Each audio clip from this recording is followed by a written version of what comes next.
What if reality is just a system? And what if we're already inside it? Welcome to the Sound Barriers.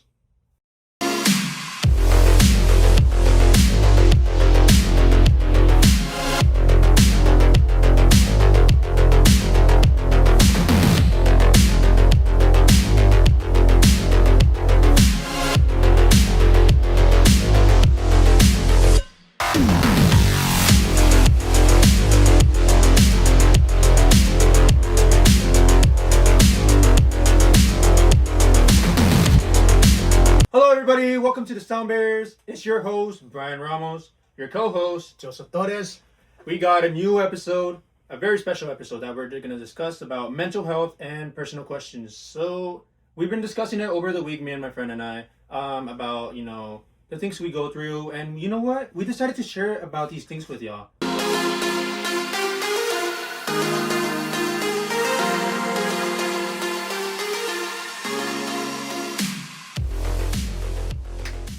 We're going to talk about Tron Ares, the one that just recently came out. Honestly, came out a box office failure. Nobody liked it. I did. I loved it. So we're gonna talk about it because we actually care about Tron and the other 5 fans. But in case I'm the biggest Tron glazer, I love Tron. Tron is the most underrated sci-fi. And me and Joey are gonna talk about Tron Ares because it's irrelevant. I mean, no, actually, I'm so sorry. Relevant to us. So it's like Sorry, that. my brain just went like. So it's like that. Yeah, it went to error. My bad, y'all. Anyways, You de-resed. D-Res technically in my mind, but reprogram now. Tron Ares takes. I'm gonna ask you this question: did you like Tron Ares?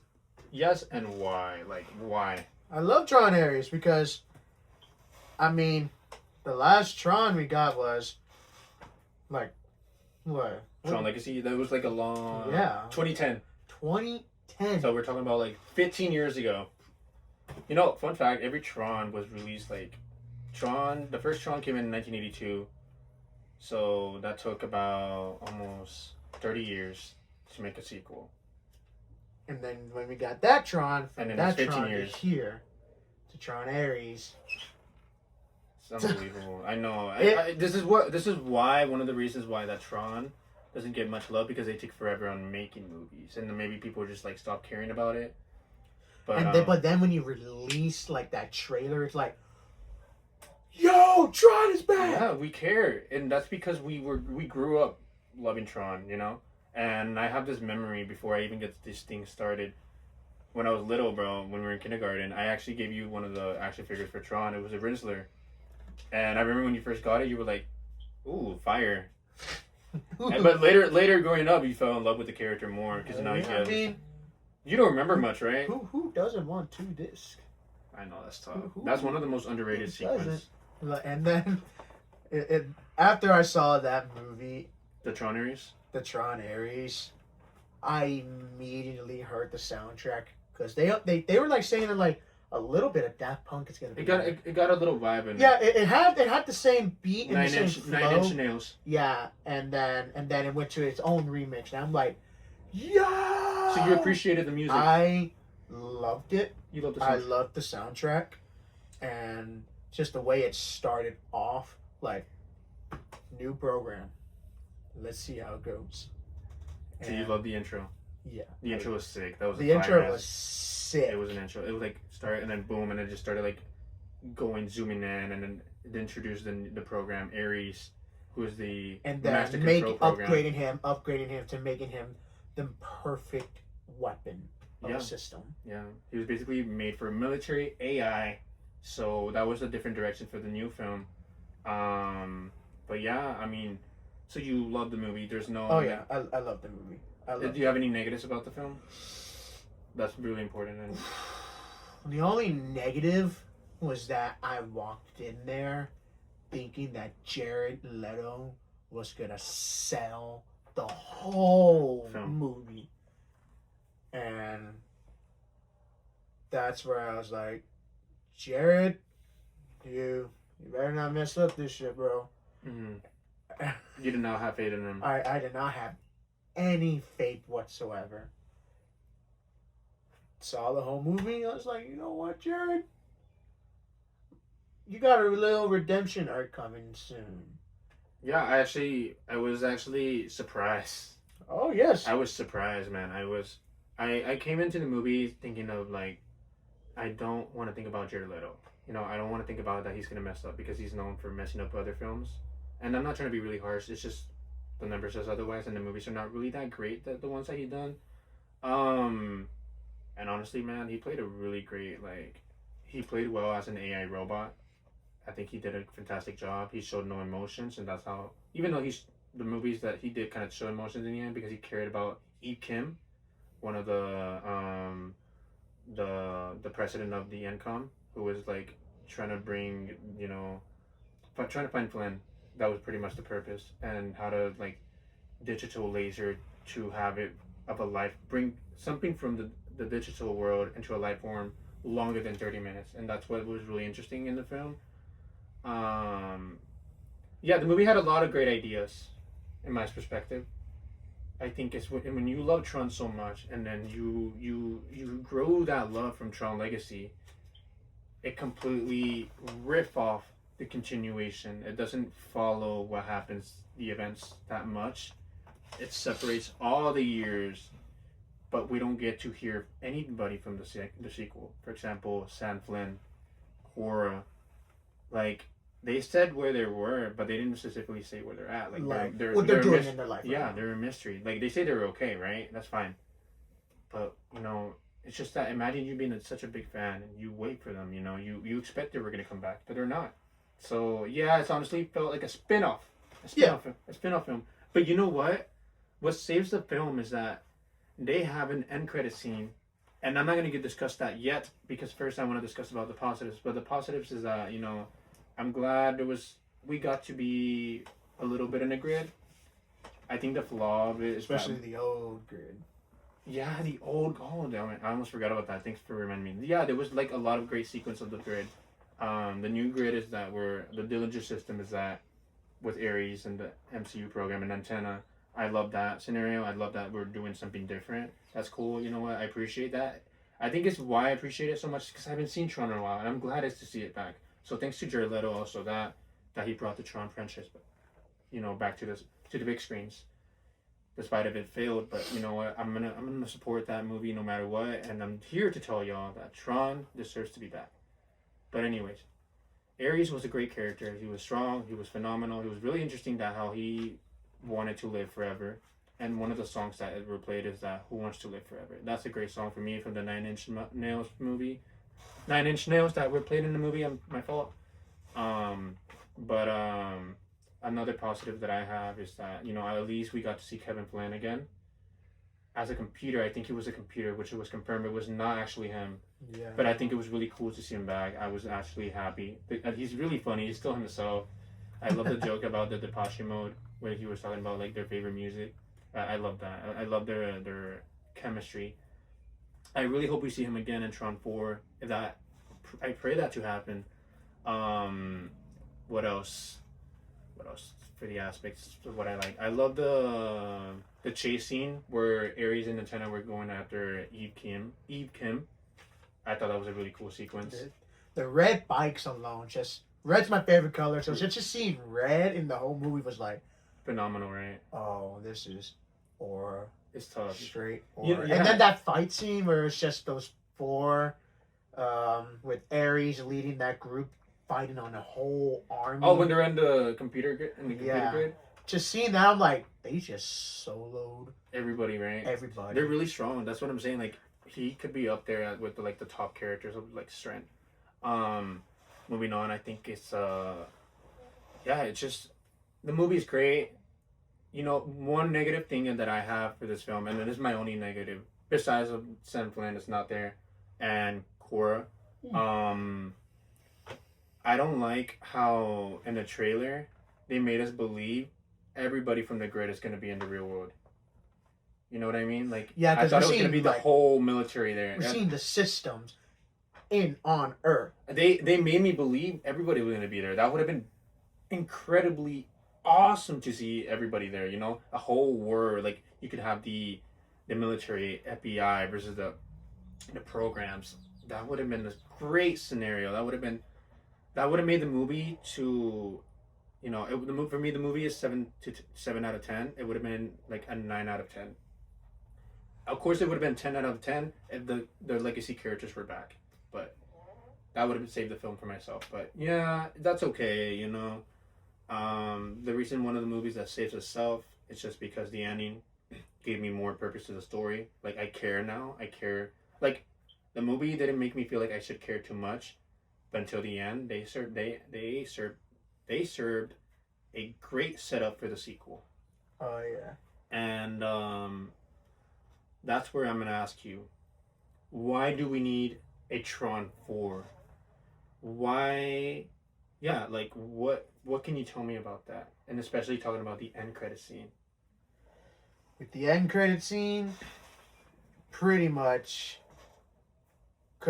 is like perfect for Tron 4 because it just shows like a whole like reunion with Ares and then now Sam Flynn and Cora, because now Sam Flynn's gonna be like,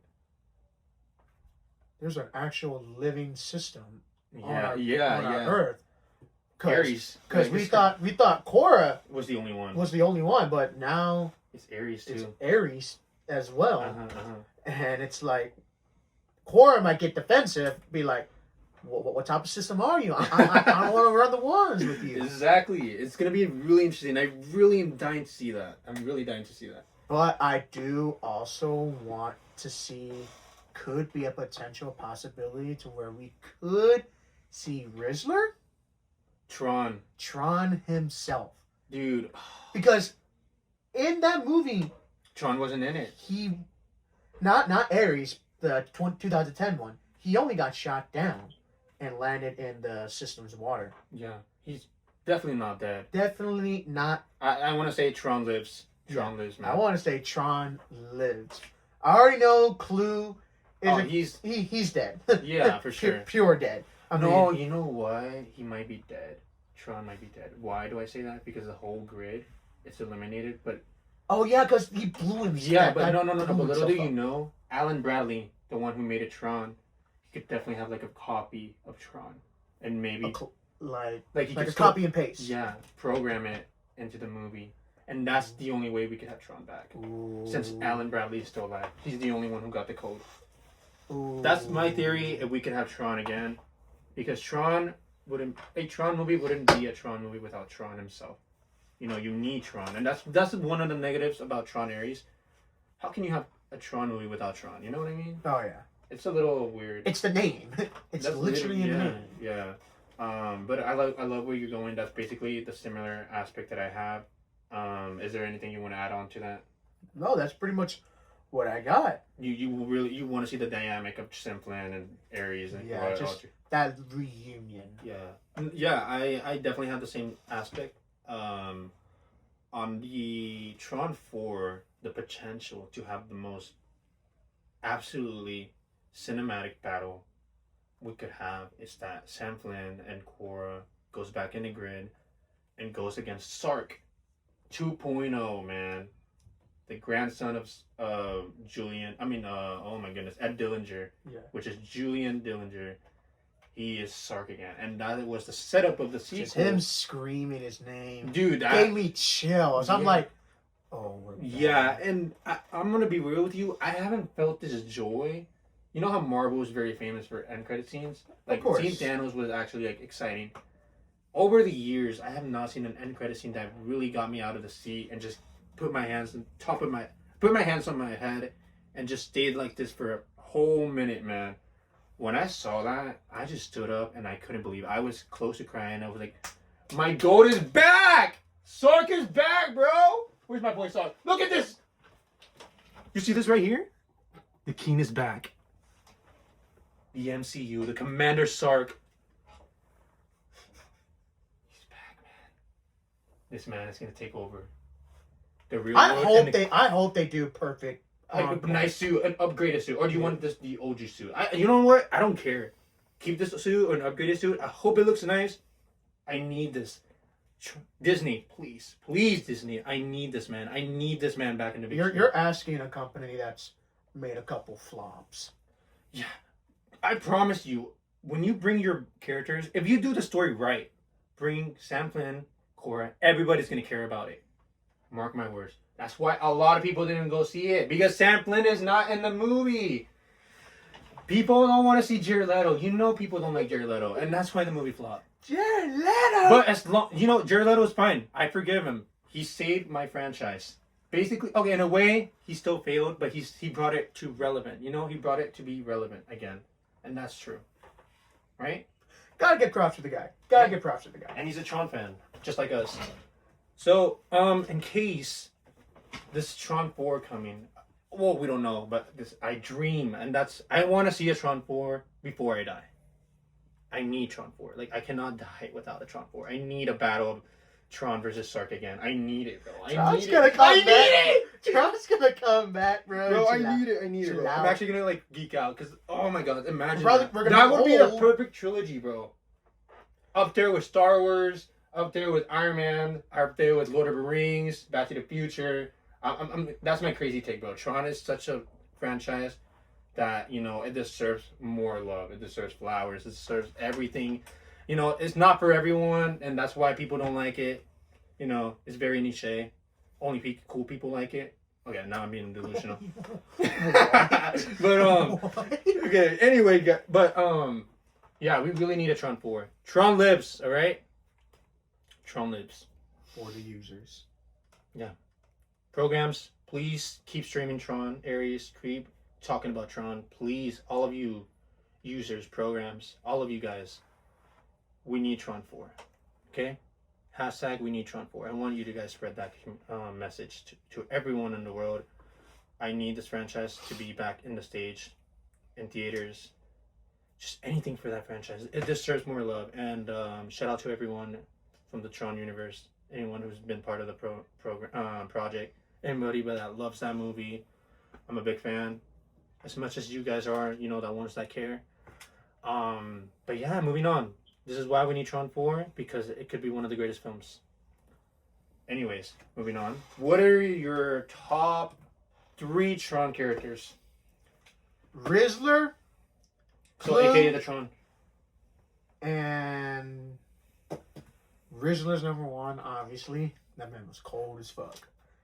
And 2 would have to be Clue, because definition of aura. Just aura. He aura farms every scene, right? He aura farmed that whole movie in 2010. Bro, do you know that one when he's like walking? He's walking down the stairs. That's why I was like. That's why I was like. I'm like, you know what? You lose, I don't care. You aura farm the whole movie. Yeah, you're still him. And 3rd character would have to be between. You know what? I'll put Sam Flynn there. You like Sam Flynn? I'll put Sam Flynn there. I need to see a little more Ares for him to be a top 3. Mm-hmm. You feel like Sam Flynn delivered a better performance than Ares. And honorable mention, Daft Punk. You know what? That counts. That counts because they're basically a side character in there, and they made the music. And Daft Punk. Books. Thank you for making that movie into. Please come back. Yeah, please come back. I miss you. Dude, a dream of mine, and I'm pretty sure this is a dream. See Daft Punk live performing the Tron music.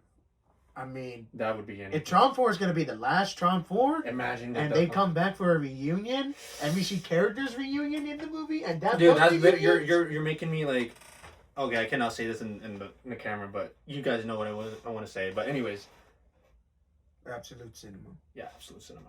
But anyways, I love your take. Rinsler is number 1, right? Yes. It could be Rinsler's number 1 could be for me, but I think you already know who it is. Sark? Yeah. How? Why? Okay, so I think, because not a lot of people know. Not a lot of people know about Sark. Why do I like Sark? Sark is basically, in terms of Star Wars terms, he's basically the Darth Vader and the Tron universe.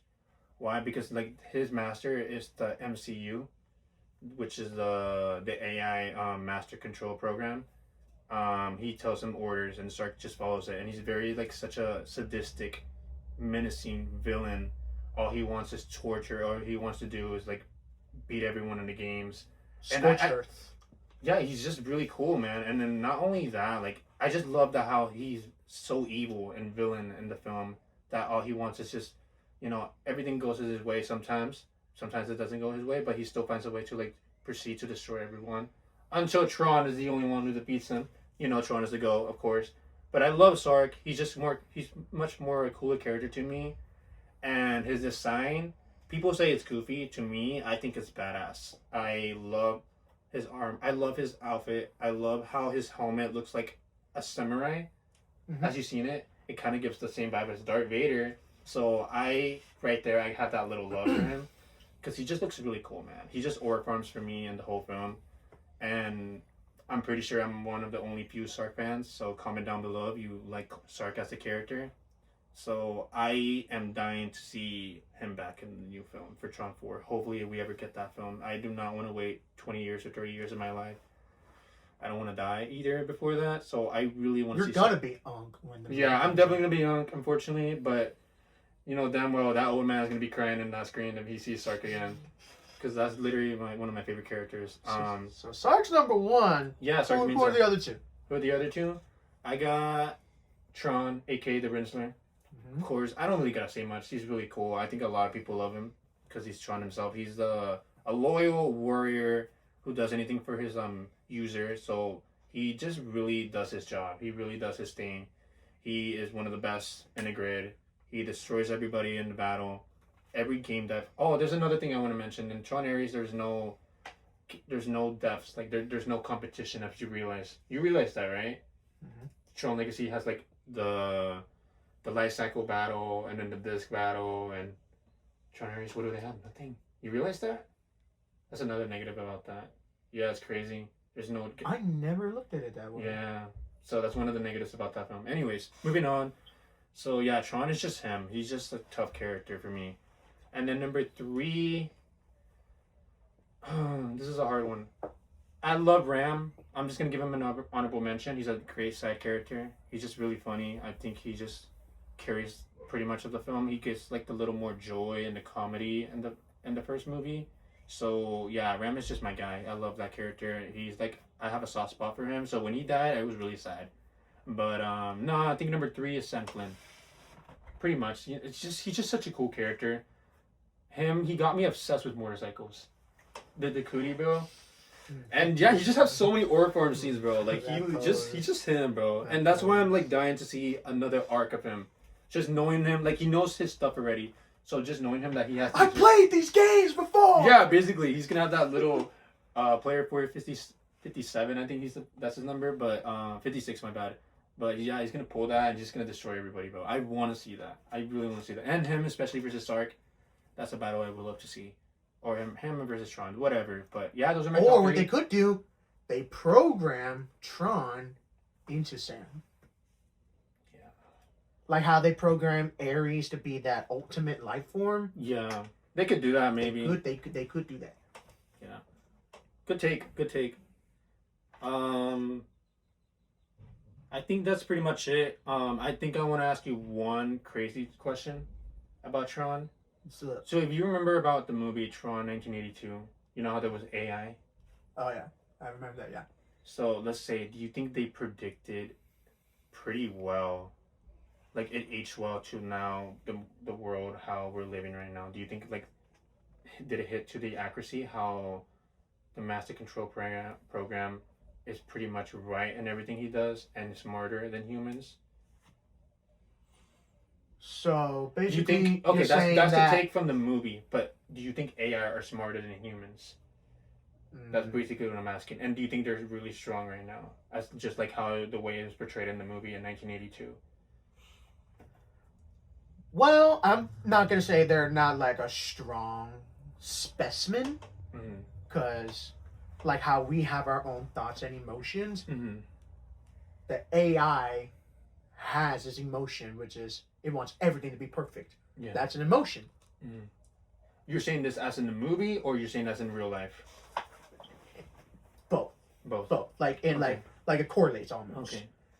Fair. And but predicting it, I would say that's probably the biggest Hail Mary of a take he had. Because I never would have thought that. I mean, dude, we weren't even born in 1982. Yeah, so they pretty much predicted The- it pretty correctly to the point. But I think one thing, Because that is weird if you put it that way. Because who just comes up with an idea? You know what? I'm gonna think about a random user who gets stuck in the computer world the game. and make an AI who might rule the world in the future generations. Exactly, yeah. And thank God it's not future generation Terminator wise, Oh, yeah, absolutely. but I can say that as of right now, AI is technically running the world because it's already running the world in schools, businesses, companies, hustles, and it's really affecting the cinema world. It's slowly affecting cinema world. We just don't realize it yet. Yeah, unfortunately. I hope it doesn't. I hope the moment that Say no to AI, guys, but anyways. the moment that happens is probably when art dies. the downfall of cinematic era. Mm-hmm. That the biggest directors themselves or filmmakers themselves, like Christopher Nolan, Steven Spielberg, that too, George Lucas. hmm all of those people. Michael Bay, dude. He made your favorite movie. Oh yeah, and we're not gonna be able to see the best film yet, which would be only showed in IMAX films. Mm. AI takes over, IMAX is not gonna exist. Yeah. To where it's just gonna be, oh, new movie, let's bring it up. Same old. Yeah, they're just gonna lose sense to the love of the. And that's making why, movies. like, I side with the people that say AI shouldn't make art. Oh yeah, absolutely. I disagree on that. I I don't want AI to make art. You know, that's just wrong. yeah, no. This is where my take is. So in the AI world, as they asked for the Tron, as they predicted things right, I think it did predict it right in the way of how AI, it's in our life now. We can use it as a tool. Mm-hmm. I think the most beautiful thing about AI is that they're not always right. So that's what's a good thing about, because if they were always right, life would be would be in a big problem. Life would be scarier. So I think that's one of the directors, Steven Lisberger. He said that about AI, that they're wrong. You know, they make mistakes too. So we're in good hands right now. We're fine at the moment. I hope we're fine forever. But yeah, AI is not taking over, as in my perspective. Because if AI was always correct, that would be a problem. Oh yeah. So yeah, I think this is up with Tron. As I can say, guys, Tron needs to be back. Tron 4 needs to happen. I need this film to be, I need this film to happen. Before I die, I don't want to wait another 10 years. Please make it happen. And Daft Punk, please, Come if you back. hear this, come back. I beg you, bring back a new album, new music. And speaking about music, Yeet dropped his album.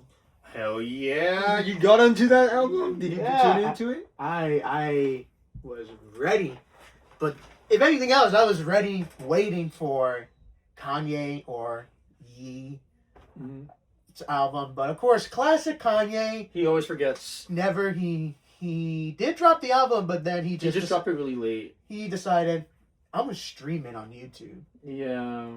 Travis Scott's in it, so I can say that. I haven't listened to it.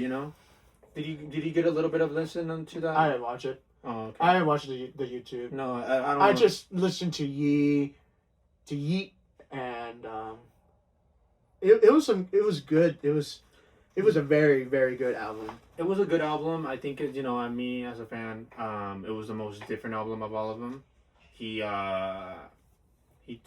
did some different type of music. It was very different. He didn't really do a melody rap, as in I think one of the songs he just talks about, he's just flexing on this stuff.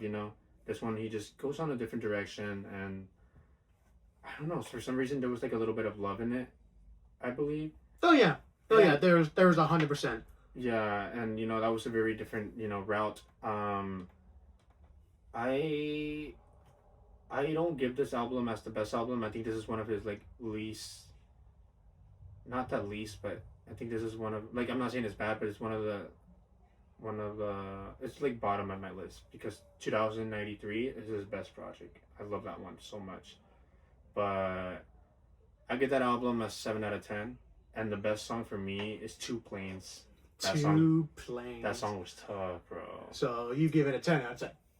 That Two Planes, I give that one a 10 out of 10. That song overall. I gave it an 8 out of 10. There's only like 4 songs that I rated a 10 out of 10. Uh-huh. 10. Oh, which one? So of course we had, as I wrote right here, we have Griddle. Mm-hmm. Oh, that one was tough, bro. What I Want. What I Want was clean. And then Back Home. I don't remember that one. I haven't had to listen. And Silk Face. Which one? The Silk Face. Oh, okay. That one was good. I remember. Yeah, and the one with Joji. It was there, but it wasn't that 10 out of 10. Mm-hmm. And the one with Elton John, oh man, they played that little part. You're a butterfly, free to fly. That song right there was my favorite Elton John song. It's cool that he added some samples in it. It's really nice. Exactly why I loved it. Yeah. Exactly why I loved it. But overall, if I were to give this album a rate, I would say I'd give it a good, solid. We doing straight numbers, or are we doing like 7.5? Straight numbers. Straight numbers. Alright. A 7. A 7 as well. A 7. Yeah. Because it feels like a motive. Like yeah, it's just very different. Like hey, like yo, this year. I'm going such already hectic stuff going on, but hey, it's another day. Yeah, it was a brand new man. Let's get on the grind. Yeah, he's a brand new man in this album, and I have nothing against it. Like it's great, but definitely not better than the other projects he dropped. But for sure. It was great though. But with that music, I have some questions for you. Bet. What kind of music would you play in your life movie? Like, this is a movie about Brian Ramos. This song I always What's play. the intro music? And what's the end? Oh, okay. Now this is hard. Okay, the intro. Shoot. Okay, the intro would be "Vanish" by Crystal Castles. That song is tough, bro. It's actually the cleanest song ever for me. I think it's just sets the vibe to like dark, but also like mysterious in a way. I love the tone of the music, and I don't know. It just hits it just makes you. I feel like I'm floating in the air. I feel like I'm getting out of my house with a nice black coat and just wearing all black. Like I feel that vibe when I hear that song. Patrick Bateman type. Yeah, that vibe. You know what I mean? But all black. You know what I mean? And just my hair all gelled back. Like I just love that vibe. I just love that song, and just probably go in the woods or something, or just.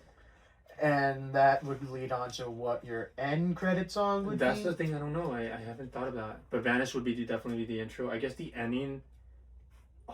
There's that one song. I think just to make it like enjoyful and. Oh, I got it. Bad Bunny.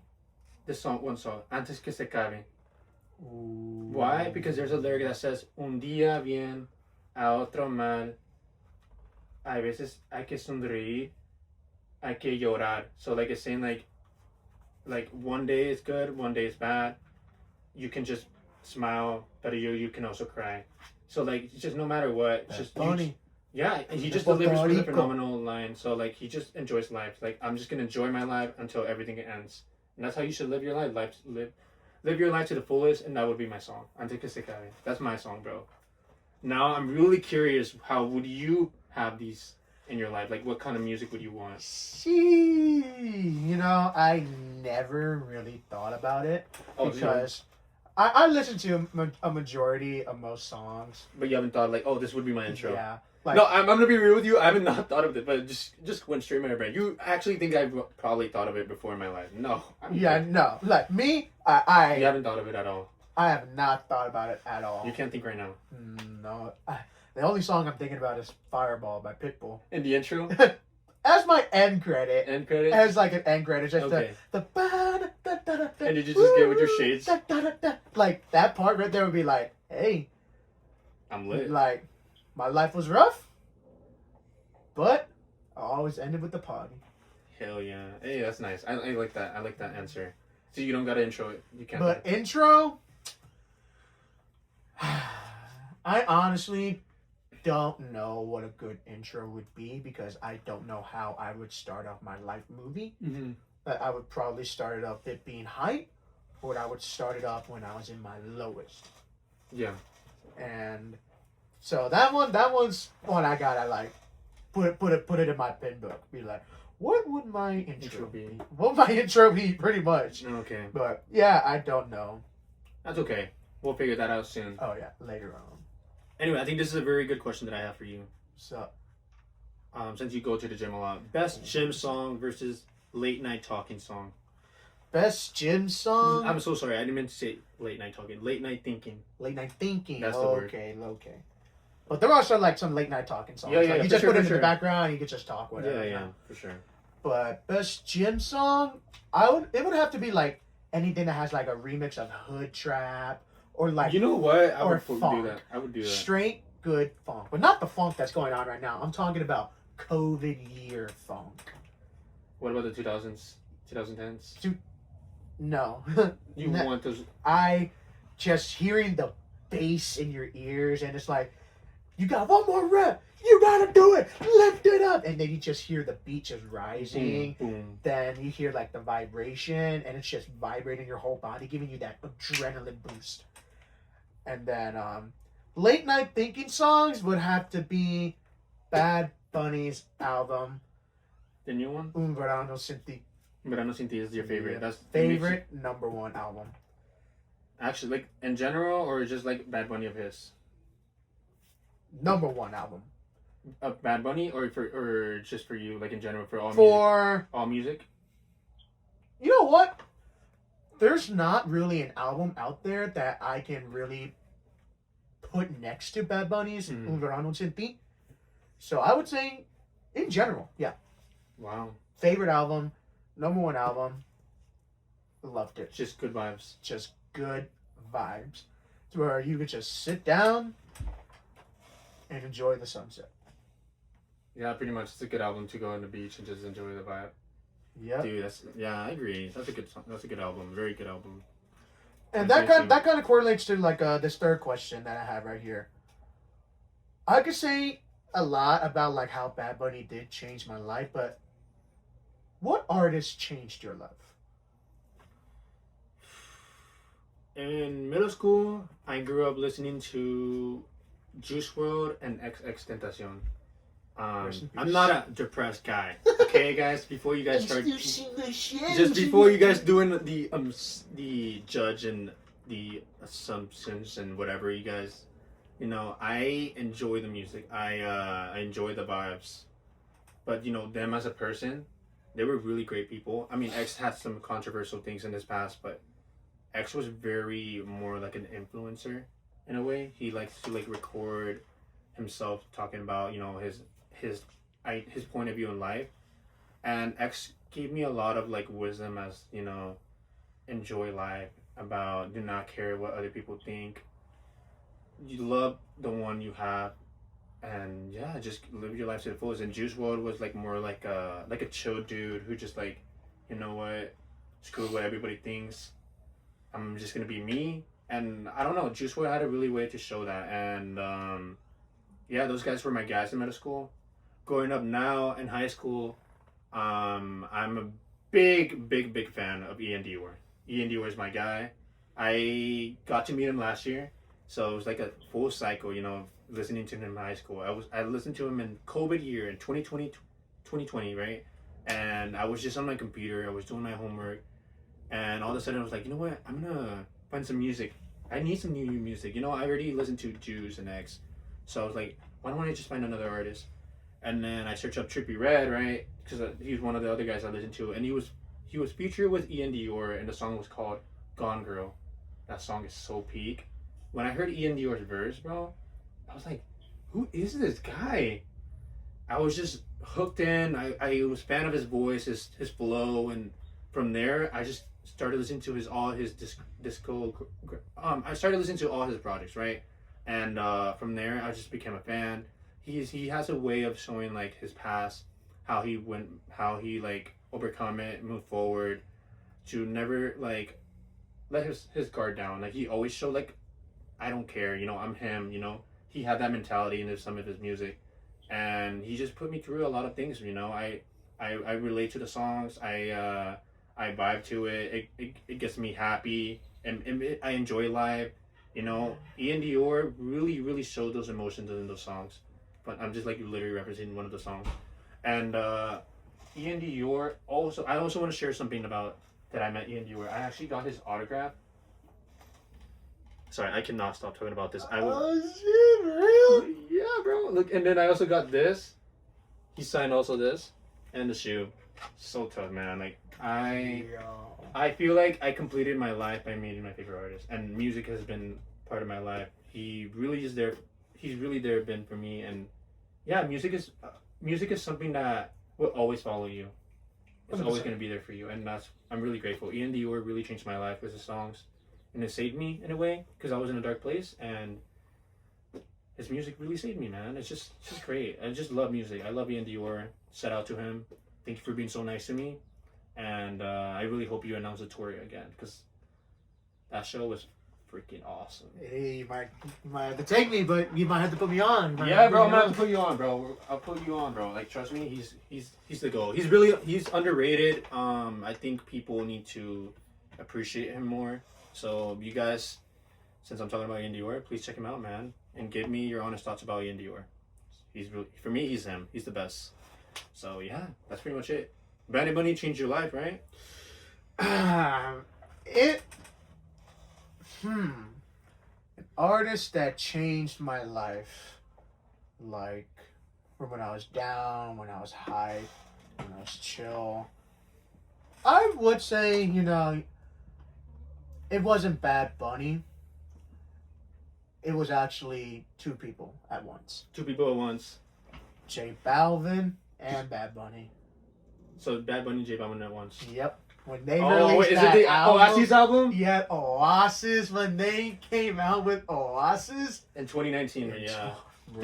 Dude, that was peak. That right there was like, you know what? Because I already knew J Balvin before Yeah, and of Bad course, Bunny. and Bad Bunny beforehand. But when they came and collabed together, right It there was was beautiful. like Every right- song is nice, man. There was no miss. There was no miss. no miss. And They then with La announced a concert Canción, when I heard La Canción, just the trumpets, man, I was levitating. I was levitating, and then every time when I like come out the shower, I would always play it on my TV, and I just lay on my bed, and all you hear is just the trumpets, and then you just hear J Balvin's part, Bad Bunny's part, and then going on from there, it was awesome. So I could say J Balvin and Bad Bunny. I love that take. I love that take. Those are great guys, great music artists, and their music is fun. It's just really good vibes, man. I'm also a big fan of them. Me and Jill, we always like when we hang out. That's literally our go-to music. We love reggaeton, we love J Balvin, we love Bad Bunny. Reggaeton. It's literally vibes. So yeah, man, good take, man, good take. Obviously, yo. Now, I think we already discussed enough for music. This is the fun part, guys. We are gonna talk about sci-fi, agree or disagree. For the very first time, we're gonna do this together. I'm really excited, man. What you got? What do I got? What the hell? Anyway, guys. Okay, are you ready to hear the first one? This is actually gonna might piss you off. Piss me off? Are you ready? Are you ready? Are you ready? Alrighty. Here I go. The Terminator is better than Transformer. I'm talking about franchise. Franchise? Oh, you're tripping. Okay. You're tripping. Yeah. 3, 2, 1. Disagree. You're tripping. Well, I don't really gotta explain much. Transformers so much. They have better Tripping. scenes, enjoyability, better characters. T2 is peak. Terminator 2 is peak. But Transformer, come on, man. It's phenomenal. The CGI was so ahead of his time. That's pretty much all I gotta say. Oh, yeah. So Literally peak. From the Michael Bay verse to the Beast War verse to now Transformers 1. I loved every single one of them. And not to mention Transformers Prime. Go to show. Transformers Prime. well, you're a bigger Transformer than me. Obviously, you've seen all of them. I haven't seen all of them. I mean, I've seen all the movies. Gotta represent. Gotta represent. What you mean? Stop playing. You're the man, man. You're the man. And like, I'll always say Transformer is probably the best robot movie out there. And Yeah, best you sci-fi? got. Do you think it's the best sci-fi? Yeah, pretty much. Because if you're gonna name robot movies, you're gonna think automatically Pacific Rim, Transformers, Real Steel. Oh, Real Steel is a good one. Yeah. That's an underrated Yeah. gem. Ooh, we got to talk about that one day. Alrighty, moving on.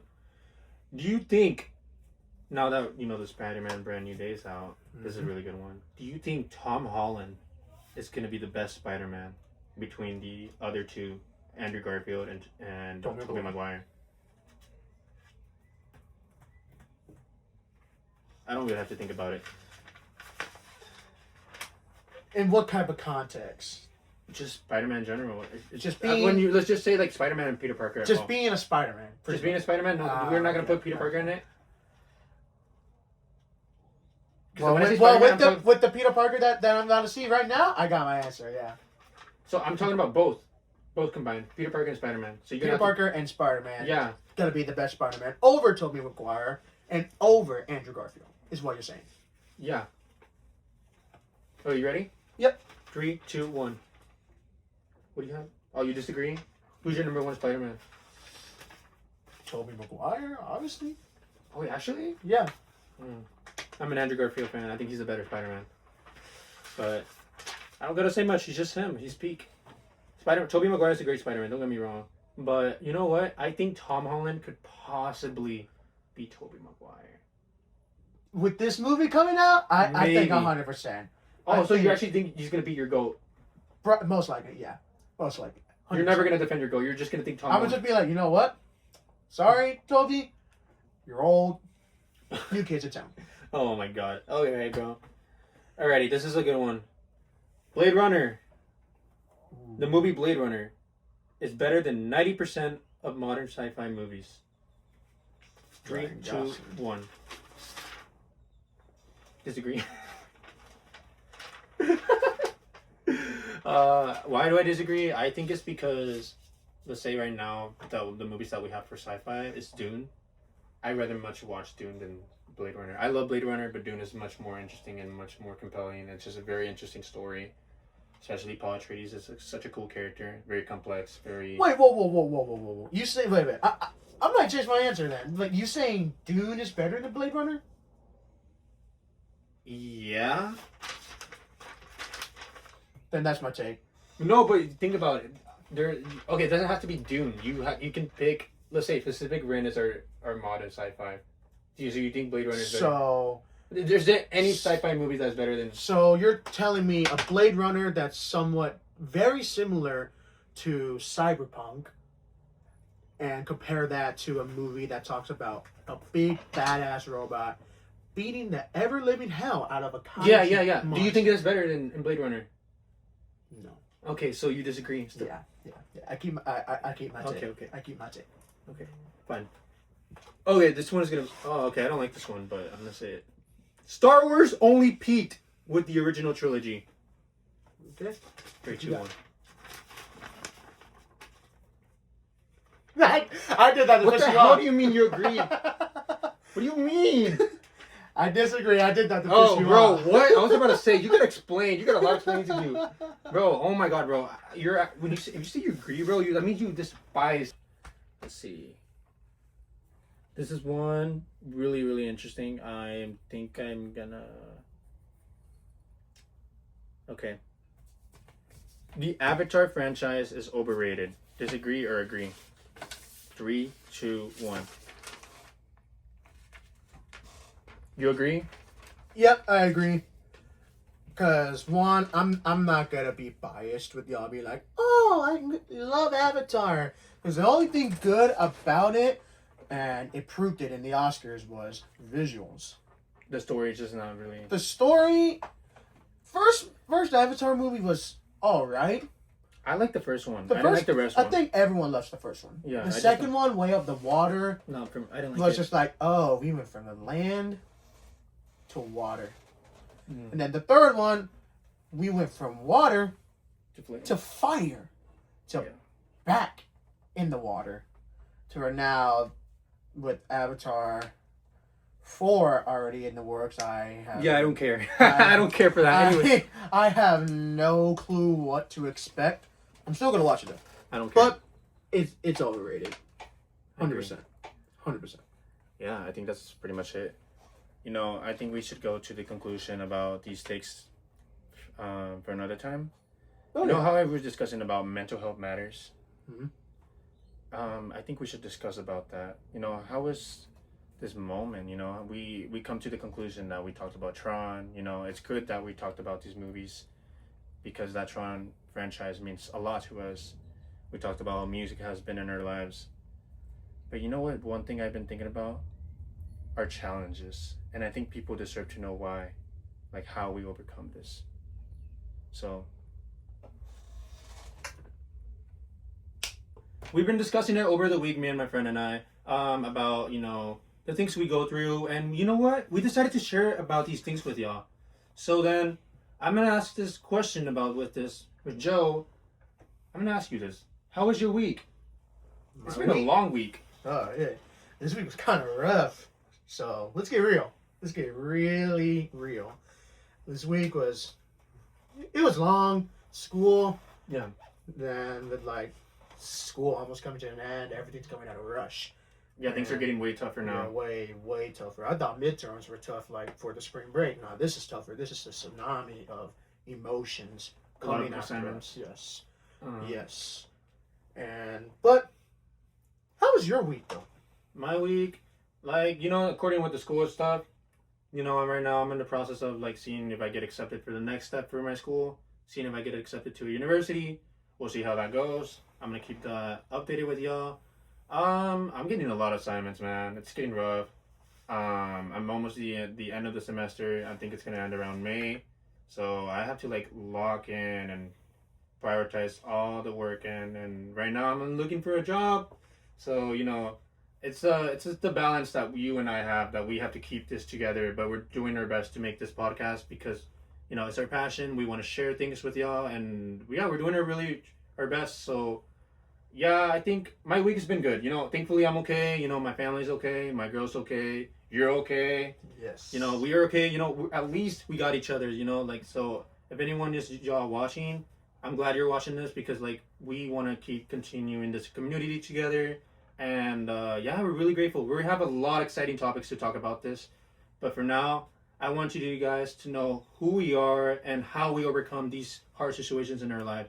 So then, in case of that, I'm going to ask you a question about something very personal. And I think you can answer it however you want. You know, you have to be true to yourself. You know, we're here in this podcast. We be really honest with y'all. So we don't lie. We have to tell the truth and how we overcome it. So, Joseph, this is really deep, and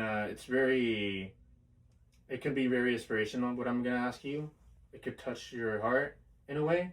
Mhm. But I want you to be really honest with me. Of course. Yeah. So, do you consider yourself religious or spiritual, and why? Like, do you believe in God? 100%. I always believed that we were made in God's image, Mm-hmm. whether it be perfect or imperfect. It was God's image. He already knew we were going to be perfect and imperfect.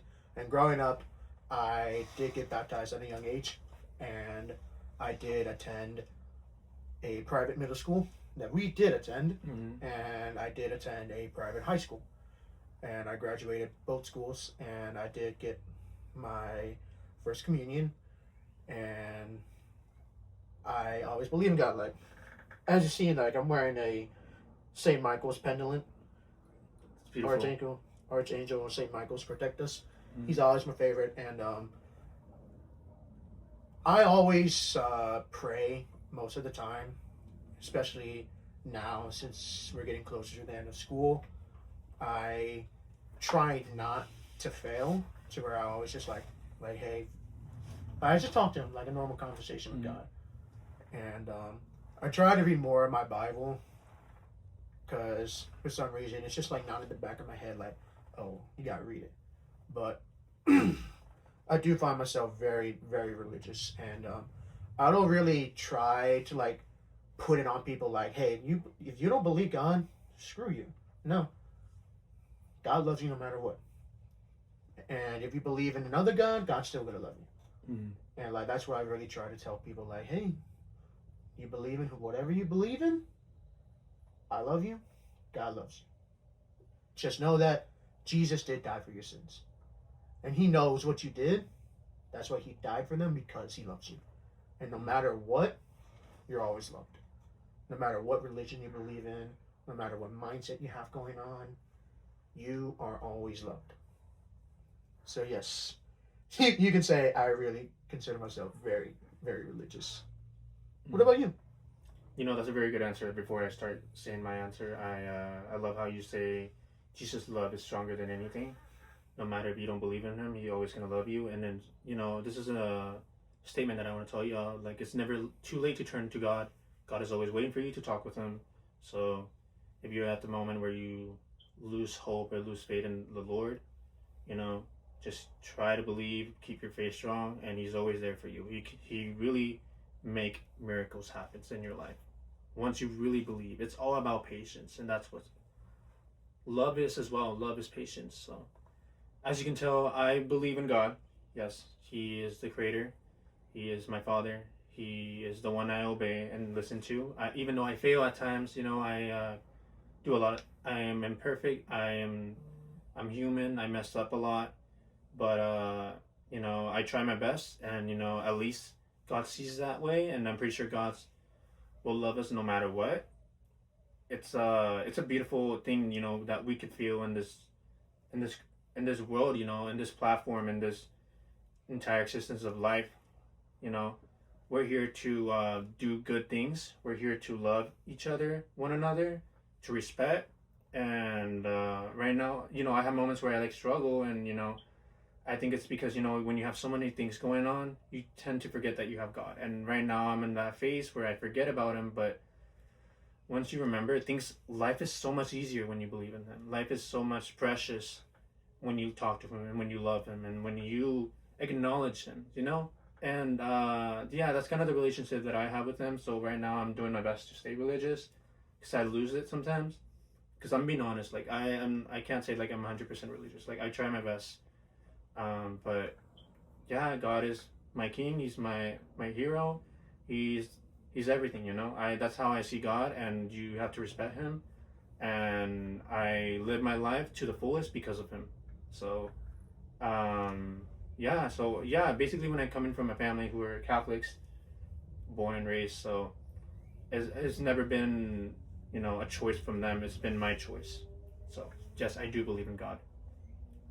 That's my answer for that one. That's beautiful. It's very beautiful.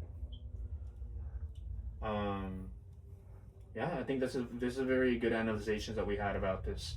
That we believe in God. You know, God is our one and only. Um, I really like your renunciation with Him. I think moving on, I'm gonna give you another question. Of course. So, this is a cool one, and it can be really, you can take it however you want. But if you could time travel, what is that one piece of advice you would give yourself, the younger you?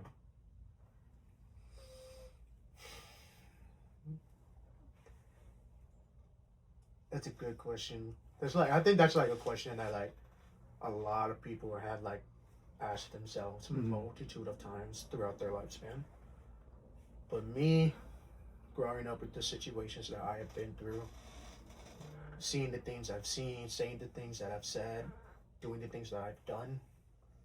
If I were to go back in time and talk to little kid me who was filled with joy, happy, without like a care in the world, just a kid that could just go outside and just enjoy the sun, I would tell him like,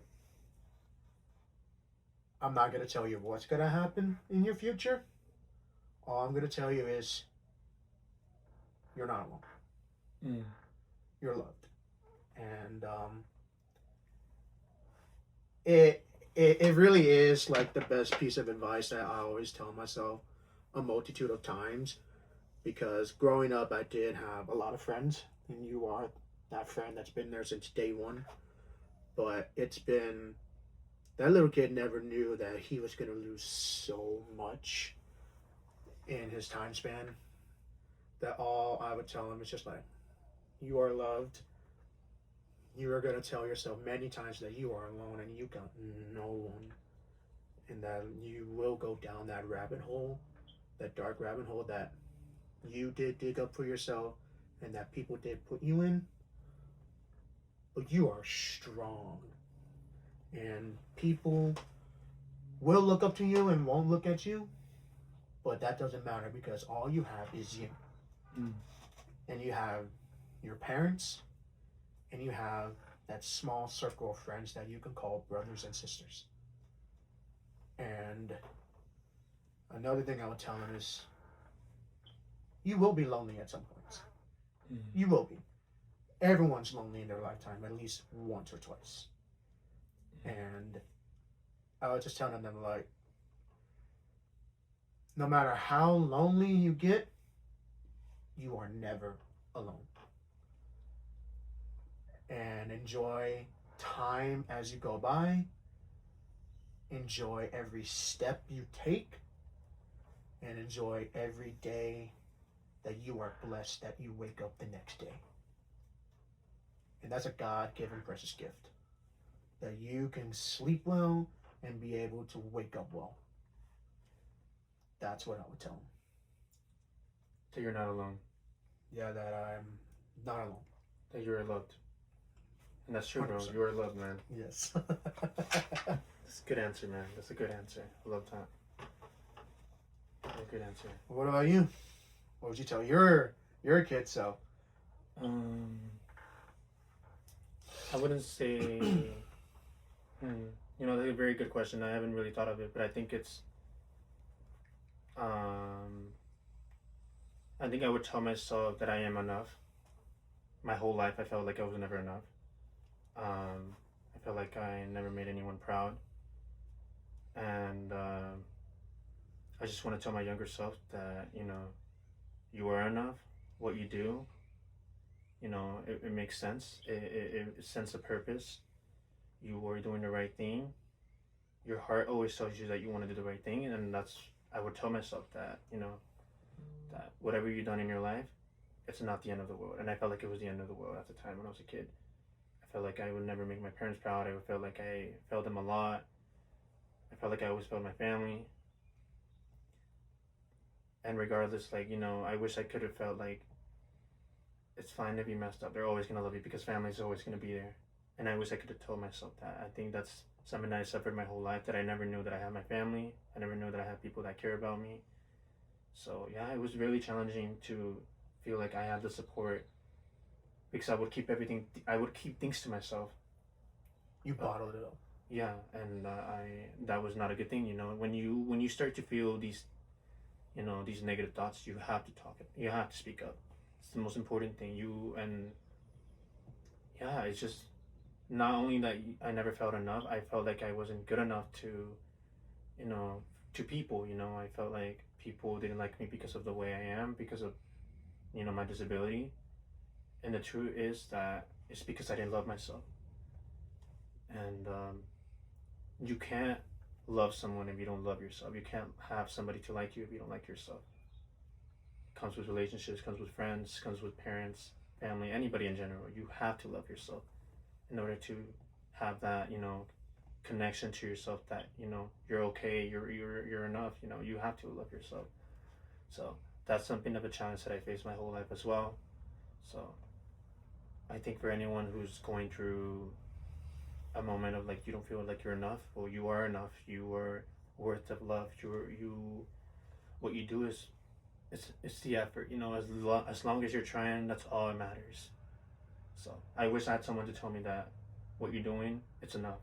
I wish someone told me like I did a great job, even though it wasn't a great job, but it was. At least you tried. Effort is what matters. Effort is what counts. So yeah, It's the effort, pretty much. Yeah. I think that's pretty much all I want to say for that one. And another thing that I would say would be to tell people is that like don't do what I did or do what I do, which would be listen to that motive, be a man. Yeah. So you would advise them to not do the same mistakes. I would not advise them to do the same because, yeah, maybe big, the strong guy, Mm-hmm. but even the strongest have their weak points. Yeah. And that's what I always did. I would just bottle up every single weak point and just put on this mask. I just go out being this different person, and only a few people would be able to see right through that mask. Mm. And that's what I would try to tell people out there, y'all's viewers. Don't do it. That mask is gonna not only ruin yourself mentally and emotionally, but it's gonna hurt everything that's around you. For sure. And that's the word of advice that I would give. Mm. Yeah. I think I want to add too, like about loving yourself. When you love yourself, everybody will come true to you. So as long as you be yourself, that's what literally what it matters, because people will get to know you. And I think that's something that I learned this past few years, and that's who I am. I'm a nerd. I'm a kid with a disability, and you know what? That's not gonna stop me. I'm gonna do whatever I want. I'm gonna be myself. I'm gonna enjoy my life. I'm not gonna let anybody tell me what to do, how I should live my life, because I want to do what makes me happy. So do what makes you happy. That's really what the reality of the sense. So, yeah, moving on. So Joseph, this is the last question for the personal question. As you can say, what is one of the hardest moments you face, whether heartbreak or family, and how did you get through it? Well, the hardest moments would have to be both, because the family is still going on to this day, and the heartbreak, I have already gotten over it. But in my past, I have been cheated on 6 times. And it really sucked because one of the moments happened to me at a bad time when I was grieving. And another moment it was with my best friend. And of course, heartbreaks are the worst. They're the worst things that can happen to a guy and a girl. Because when I got cheated on, all I ever did was just isolate myself. Mm-hmm. All I did was isolate myself, and my friends, who I would call friends, I would just shut them out. And I would just physically hurt myself in the gym. Like just go to the gym, hit the weights, and just non-stop. And that's all I pretty much ever did. And I tried to hang out with some people to get my mind off of the subject that I literally got cheated on. Mm-hmm. And I would do that, but it would only numb the pain, because it would feel like I'd get out of my room or house and I'd be with my friends and I'm happy like nothing happened to me. But the moment I see my house or I see my room, it's like there's just this cloud of a shadow. Like, you thought you were happy? No, welcome back. you're back in the same rabbit hole. Mm. And with family, growing up, it sucked because I do have a dad, but he was never really there. Yeah. And growing up, I never had a biological mother. And I'm not going to speak about her because I respect myself too much to even talk about her.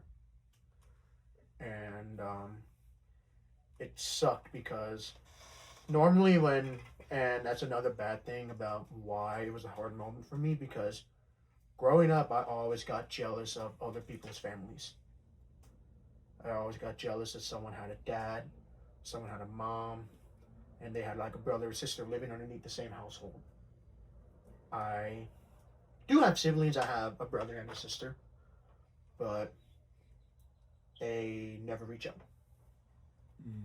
And my father, the relationship has gotten better, but it just feels like it's making progress, but then it's just like pause. Mm. And it just doesn't work. But how did I get out of it though? Which is the big question. What I did was I wanted to be alone. And that goes back to like question 2, that I was just that like I'm learning how to be better alone. And I already know I'm not lonely, but I just like being the time of being alone. Like, I don't want a relationship because it just feels like if I get into a relationship, it feels like a hustle, feels like a hassle. Mm-hmm. That's why, like right now, I'm enjoying my time. I'm going to movies. I'm going to movie premieres. Dude, we went to a Comic-Con. That's true. We went to a Comic-Con. I had the money to buy stuff that I wanted. I had the time to hang out with my brother, and I'm having more time hanging out with my family. And that's one thing that I always messed up in my relationships. I prioritized my relationships more than my family. Mm-hmm. Like if it was my parents' birthday, I have plans with my girlfriend. You would do that? Yeah. Well, I'm glad you're... And like that, and I've already owned my debt to my parents. I went to their birthdays. I stayed home for every holiday. Christmas, Thanksgiving, Halloween, 4th of July. Every holiday, you name it, I spent time with my family. That's good. And that's how I can say I got out of it and got through it. Which would be enjoy your life. Enjoy what you have. Enjoy what you have. Because if you can't enjoy yourself, you will never be able to enjoy your future. Yeah, pretty much. You'll never enjoy yourself, so you'll never enjoy what you have. You will just focus on what you don't have, and that's not, that's not the right way to live. You gotta enjoy what you got, Yeah, and like, I'm enjoying what I got, and to be a little optimistic about it, I mean, I'm going to Hawaii soon. Oh, hell yeah, boy. Going to Hawaii soon for a wedding. You're not gonna invite me, bro? Family wedding. I mean, there's no money, bro. The tickets are a lot of money. Yeah, I know. I would have to sell my kidney for that. Unfortunately, but hey, that's cool, bro. Yeah, we're gonna be staying there for a week. A week? A week. Are you gonna get a tattoo? Because I know you're a diehard. Oh, I'm a Well, I don't know if you show the fans that you got a audience that you got a tattoo. I already got. Oh, snap. So what'd you get the Spartan for? The Spartan represents my Thea, because she has a Spartan tattoo, and I'm getting tattoos that represent my family members. Oh, so this one's my Thea, and the arrow represents the sacrifice. That's tough. Dude, the ink looks fire. Yeah. Damn, bro. It honestly was not that bad, just tattoo. Didn't hurt a bit? Nope. Tough shit. I did bleed a lot. That's where, like, my dad was like, you're a bleeder. You bleed. I'm like, it's my first tattoo, man. And it was a school semester gift. Like, I finished the semester. And you got that. And I got every good grade, hard grade, so. That's cool, man. Hard work pays off. I want to get one. I think it'll look nice right here. But anyways, Hey, that's cool, man. I'm glad you got the tattoo. You planning to get more? 100%. Like my mom always said, just because you get one and you got more space on your body, there's always room for more. And trust me, when you get the feel of that needle for your tattoo, You want more? you're gonna want more. 100%, you're gonna want more. That's cool, bro. That's cool. I'm gonna get one soon, very soon. It has to be somewhere like hidden in the body, cause you know. Get a Star Wars one. Get a lightsaber. Get Anakin's lightsaber thing. Dude, that would look sick right here. Yeah, just right there. Yeah, we'll see. And a Tron, we'll get it into that. Tron disc. Put the Tron disc right here. Yeah, that's clean. That's clean, bro. And wow, man, I'm really glad. You know, this is one of the inspirational things that you just shared. How you've gone through so much in your life, and you always want to look at the positives, and that's what really people should do. You know, people should feel like this is what I got. This is at least what I got. You know, I'm glad this is what I have. At least I have people that love me. So don't forget that you have people that cares about you, and if you don't, I care about you. You can always speak to me. You can speak to him. We're there for each other. We are a community. So you guys understand that. Never, ever feel afraid to talk to someone. Because we're always here to help others. And that's what basically what I was talking about. You know, getting close to God. The purpose is to serve, you know, others. To serve the Lord. Do good things. So I encourage you that, all of y'all. Is there anything you want to say, Joe? To the people that, you know. Encouraging would be, you got it. You got it.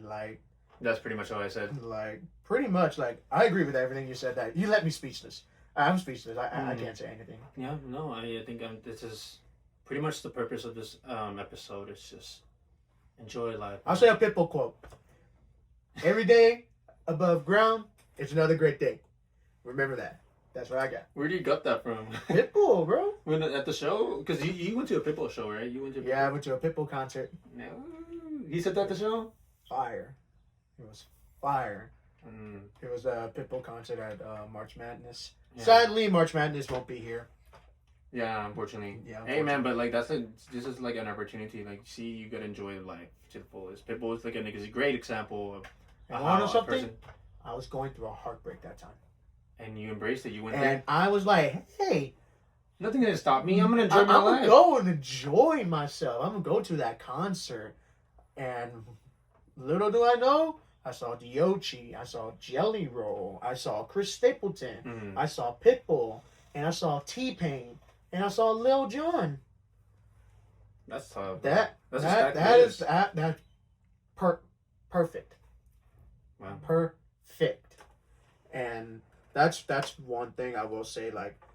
If you're going through something, don't put yourself in a jail cell, meaning your room, to where all you got is your room, bathroom, kitchen to get something to eat, then back to your room.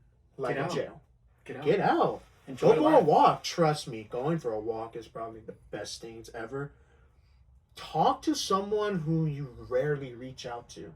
Yeah, they might go through the same thing, and you could be helping others. So. Go to an event that seems dumb, because it's gonna be interesting. Yeah, side quests, man. Because if you didn't send me that Jason thing, I wouldn't have known about it, and I would have just stayed home that day. Yeah, true.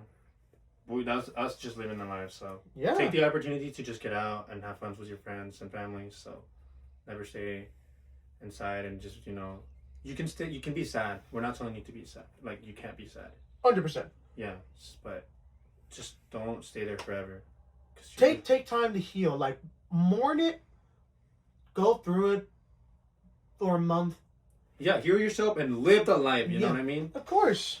Party hard. Okay, not party hard too much, but guys know what I mean. But in that case, in a world full of noise, we break through it.